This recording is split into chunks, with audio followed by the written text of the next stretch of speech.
नमस्कार दोस्तों, पैसा और बाज़ार चैनल में आप लोगों का स्वागत है। जैसा कि चैनल को बनाते समय हमने बताया था कि इस चैनल को बनाने का जो उद्देश्य है कि यदि फाइनेंशियल मार्केट में कोई नया आईपीओ आए या कोई नया एनएफओ आए या कुछ फाइनेंशियल रूल रेगुलेशन चेंजेस हो, उन सभी की जानकारी आपको इस चैनल के माध्यम से दी जा सके। तो आज हम इसी क्रम में बड़ौदा बीएनपी परिभाष के जो वैल्यू फंड का एनएफओ आया है, उसके बारे में बात करेंगे। किन लोगों को इसमें अप्लाई करना चाहिए, कैसे काम करता है, क्या एडवांटेज हैं, इस फंड की जो मिनिमम इन्वेस्टमेंट क्या है, उसके बारे में बात करेंगे। तो जैसा कि आप सभी लोग जानते हैं कि कोई भी म्यूचुअल फंड का एनएफओ आता है, उसकी फेस वैल्यू 10 रुपये होती है और फंड हाउस इस पैसे को आज के परिदृश्य के हिसाब से पोर्टफोलियो बनाता है। और जैसा कि आप लोगों को ये भी पता होगा कि सेबी ने एक गाइडलाइन दे दिया है कि किसी भी फंड हाउस के पास सेम कैटेगरी के 2 फंड नहीं होने चाहिए। चूँकि बीएनपी बड़ौदा बीएनपी परिभाष के पास कोई उनके बास्केट में कोई वैल्यू फंड नहीं था, इसलिए इस फंड को लेकर के आए हैं। ये फंड उन लोगों के लिए ठीक रहेगा जो जिनके अंदर पेशेंस और लॉन्ग टर्म के देख रहे हैं। कम से कम इस फंड में 3 साल से अवधि से अधिक उनके पास समय हो और अपने जो सेविंग को किसी गोल से वो अटैच कर सकें, या उनके पोर्टफोलियो में वैल्यू फंड यदि नहीं है, वो डाइवर्सिफिकेशन के लिए भी इस फंड को इस्तेमाल कर सकते हैं। इसको देख सकते हैं उनके पोर्टफोलियो में वैल्यू फंड कोई नहीं है। दोस्तों, दूसरा जो इसका एडवांटेज है कि इसमें जो फंड हाउस को जो ऐसे स्टॉक या ऐसे बिजनेसेस होंगे जिनकी अभी वैल्यू नहीं आई है, अनरियलाइज्ड वैल्यू है और पोटेंशियल है उनके अंदर, और ऐसे जो स्टॉक को लंबे समय तक होल्ड करेंगे जब तक उसकी वो जो वैल्यू अनलॉक ना हो जाए या वैल्यू उनको प्राप्त ना हो जाए। और दूसरा, जो बाज़ार में आप जानते हैं कि जो बाज़ार में ग्रीड और फियर का जो चलता रहता है, कभी लोगों के अंदर ग्रीड आ जाता है या कभी फियर आ जाता है। ऐसे में बहुत सारी अपॉर्चुनिटीज़ जनरेट हो जाती है और बहुत से स्टॉक या जो कंपनीज़ अंडर वैल्यूड हो जाती हैं।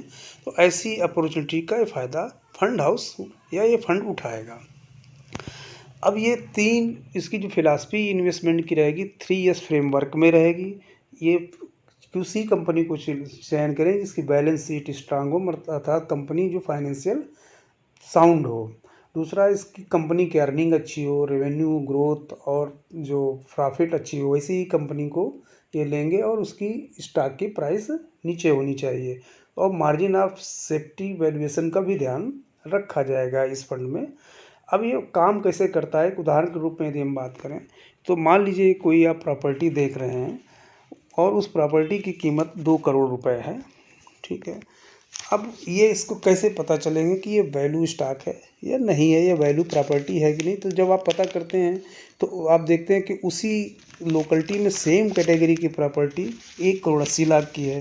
तो अब ये आपको प्रॉपर्टी जो आप देख रहे थे एक्सपेंसिव लगेगी, ये ओवर वैल्यूड लगेगी। लेकिन यदि आपको ये पता चले कि इस प्रॉपर्टी का यदि रीडेवलपमेंट हो और उस एरिया का उसमें कोई नए प्रोजेक्ट आ रहे हैं जिससे इस प्रॉपर्टी की वैल्यू बढ़ सकती है आने वाले साल 2 साल में, और ये कीमत लगभग 3 करोड़ तक चली जाएगी, तो ऐसे में आपको ये प्रॉपर्टी चीप लगेगी, अर्थात ये वैल्यू प्रॉपर्टी हो जाएगी। तो इसी तरीके के स्टॉक मार्केट में भी स्टॉक होते हैं कि जो उनकी आने वाले समय में आज उनकी वैल्यूएशन अंडर परफॉर्म है, या वो वैल्यू जो जिस वैल्यूएशन में मिल रहा है, लेकिन उनका जो बिजनेसेस का ग्रोथ है वो काफ़ी अच्छा होने वाला है। तो उस तरीके की स्टॉक को वैल्यू स्टॉक करते हैं। इसी फ्रेमवर्क में ये काम करेगा, इस तरीके से काम करता है। अब एक बहुत नामी बेंजामिन ग्राहम ने कहा था कि वैल्यू इन्वेस्टिंग क्या है। तो जो प्राइस आप पे करते हैं, देते हैं, और उसके बदले में जो आपको प्राप्त होता है, यही वैल्यू इन्वेस्टिंग है, इसी को वैल्यू कहते हैं। अब ये आपको अपॉर्चुनिटी कहाँ कहाँ मिल सकती है, तो आप देखे होंगे कि कोरोना के समय में मार्केट में काफ़ी बड़ी गिरावट हो गई थी। उस समय पूरी मार्केट में क्राइसिस होने की वजह सारे स्टॉक वैल्यू स्टॉक में कन्वर्ट हो गए थे। तो ऐसा अपॉर्चुनिटी बाज़ार में मिलती रहती है। तो उस तरीके के अपॉर्चुनिटी में मिलना, कभी कभी सेक्टर में काफ़ी गिरावट हो जाती है। जैसे वर्तमान में आप देख रहे हो कि आईटी सेक्टर में काफ़ी ज़्यादा चैलेंजेस हैं। तो आईटी में बहुत सारे वैल्यू स्टॉक मिल जाएंगे। तो ये अपॉर्चुनिटी एक हमेशा बाज़ार में उपलब्ध रहती है। और कभी आप ये भी देखते हो कि किसी पर्टिकुलर कंपनी में या स्टॉक में किसी टेम्परेरी इशू की वजह से भी प्रॉब्लम आ जाती है, जिससे उसके प्राइसेस गिर जाते हैं, वो अंडर वैल्यूड हो जाता है। तो ऐसी अपॉर्चुनिटी बाज़ार में ये इस तरीके के फंड इस अपॉर्चुनिटी को का लाभ उठाते रहते हैं।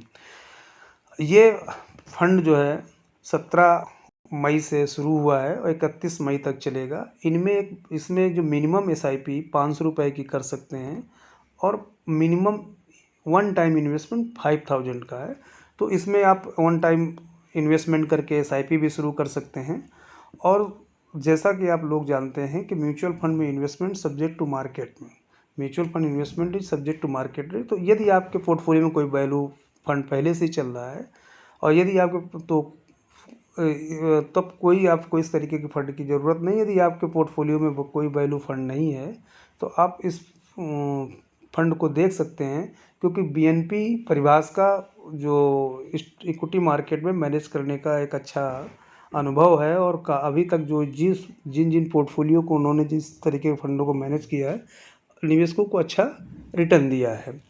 तो आप सबसे पहले अपनी ज़रूरत को समझें, अपनी रिस्क प्रोफाइल को समझें, तभी कोई इस इन्वेस्टमेंट की प्लानिंग करें। और प्लानिंग के पहले जो आपके सलाहकार हैं उनसे जानकारी लें, तभी आप इन्वेस्टमेंट करें। ये हमारी राय है। और सारी भी बातें करेंगे तो वीडियो काफ़ी लंबा हो जाएगा। यदि आप हमारे चैनल में पहली बार विजिट किए हैं, अभी तक सब्सक्राइब नहीं किए हैं, तो आप हमारे चैनल को सब्सक्राइब करें, लाइक करें। और ये जानकारी आपको कैसी लगी ज़रूर बताएं। धन्यवाद दोस्तों।